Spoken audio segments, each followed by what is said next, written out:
axis, this climate action and philanthropy, but also the private sector, now that we are post-COP28, even though the UAE continues to hold the presidency, of course. No, indeed. We're very much still in the thick of it, as they say, but just over, 4 months now since the historic UAE consensus outcome from COP28.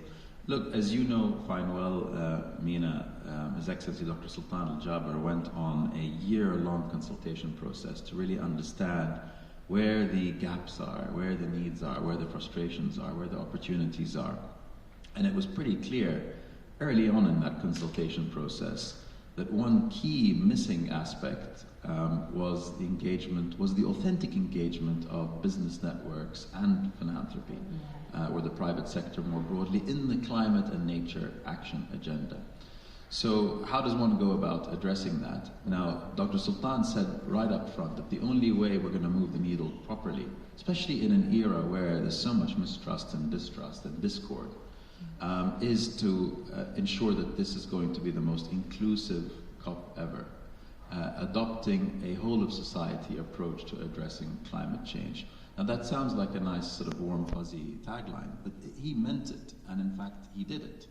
So I worked alongside him to help to bring the business and philanthropy community on board. We did that by creating an engagement platform called the Business and Philanthropy Climate Forum that happened alongside the Leaders Summit. So we were not saying that this is business people talking to business people or philanthropists talking to philanthropists, that everybody had to be in the same room, ideally on the same stage, not necessarily all at the same time, but certainly in the same convening space, such that we could help to create and generate that multiplier effect. So we managed to attract close to 1,500 CEOs of businesses across 90 countries or so. Philanthropy, interestingly, when we were coming up with the terminology for this forum, the UN was quite keen on just using UN speak, private sector, and I said, look, that's fine, but I think it's important we specify that this is open to, and we expect the active engagement of philanthropy. So let's call it business and philanthropy. There was a lot of back and forth. Anyway, we won, and it was called business and philanthropy, and it made a difference, because just having philanthropy in the name, we had over 400 foundation heads from 60 countries. Who found a space for themselves. Who found a space for themselves. They could belong there, yeah. And found opportunities to engage cross-sectorally, and it made a huge difference. So just those few days of the forum itself managed to, or saw, an additional $8 billion. This is over and above the $62 billion raised over the whole COP process, but additional $8 billion, a large portion of which came from philanthropies. But we found, I think it was over 20 new partnerships between business and philanthropy that emerged just by having the same people in the same room, obviously talking about a really pressing issue like climate. But had it not been for that engagement platform, I don't think that would have happened, or at least not in the same way. So, but the question is, going forward, right, if we're going to have, this consistency in delivery and action, not just from one convening to the next, from one year to the other, but throughout the year, what does that engagement platform look like?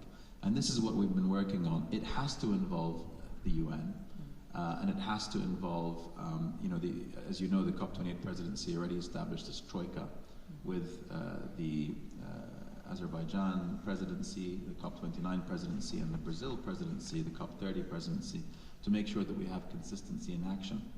But unless we have the private sector properly on board, helping to move from announcements and pledges to action and implementation, we're not really going to see that consistent delivery which is required to move the needle.